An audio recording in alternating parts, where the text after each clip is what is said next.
Assalamualaikum warahmatullahi wabarakatuh. Shalom, Om Swastiastu, Namo Buddhaya, salam kebajikan untuk kita semua.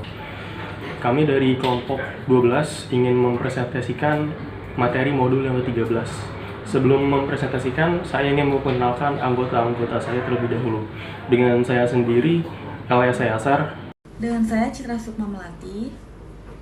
Dengan saya Muhammad Ruli Ramadan. Dan saya Deltania.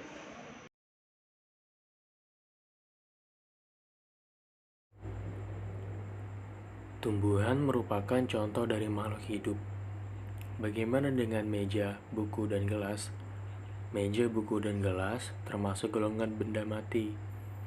Mereka bukan contoh makhluk hidup. Semua makhluk hidup memiliki ciri-ciri yang membedakan dirinya dengan benda mati. Apa saja ciri-ciri makhluk hidup itu? Yuk kita simak penjelasannya. Ciri makhluk hidup yang pertama adalah bergerak.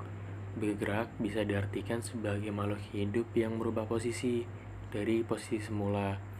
Contoh bergerak yaitu ketika sedang menulis, melukis, atau bernyanyi. Pada hewan, bisa kita amati pada ikan dan cicak. Cara bergerak ikan dan cicak tentu berbeda. Ikan bergerak atau berenang di dalam air menggunakan sirip dan ekornya, dan cicak bergerak dengan cara merayap menggunakan kakinya. Bagaimana dengan tumbuhan? Tumbuhan juga mengalami pergerakan, contohnya pada tumbuhan Venus. Ketika seekor serangga hinggap di bagian tubuhnya, lalu ia bereaksi untuk menutup daunnya.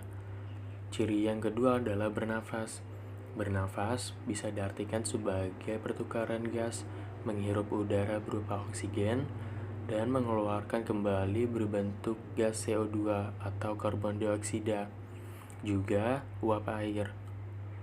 Pada manusia dan hewan, oksigen diperlukan untuk pembakaran makanan, menjadi energi dalam tubuh. Setiap makhluk hidup memiliki sistem pernafasan yang berbeda tergantung habitat atau tempat tinggal hidup atau jenis makhluk hidup tersebut. Contoh, pada hewan ikan, mereka bernafas menggunakan insang. Berbeda lagi dengan hewan amfibi yang dapat hidup di air dan di darat. Mereka memiliki dua alat pernafasan, yaitu bernafas lewat kulit dan paru-paru. Contoh lainnya adalah pada hewan mamalia, yaitu hewan menyusui, seperti sapi dan jerapah misalnya. Mereka bernafas hanya menggunakan paru-paru. Ciri yang ketiga adalah tumbuh. Tumbuh artinya perubahan yang terjadi pada makhluk hidup hanya pada bagian tubuhnya, menjadi lebih besar atau tinggi. Contohnya pada manusia. Manusia, perubahan tubuhnya akan menjadi lebih tinggi daripada usia sebelumnya, seiring dengan berjalannya waktu. Begitu juga terjadi pada tumbuhan dan hewan. Ciri yang keempat selanjutnya adalah berkembang biak. Berkembang biak artinya proses pada makhluk hidup untuk menghasilkan keturunan. Contohnya pada manusia, hewan seperti ayam, jerapah, dan gajah. Pada hewan, gajah dan jerapah berkembang biak dengan cara melahirkan. Berbeda dengan ayam. Ayam berkembang biak dengan cara bertelur. Untuk tumbuhan, contoh seperti toge, berkembang biak dengan biji. Ciri yang kelima dari makhluk hidup adalah membutuhkan makan dan minum, yaitu untuk mendapatkan energi atau kekuatan dalam melakukan aktivitas. Ciri yang berikutnya adalah peka terhadap rangsangan.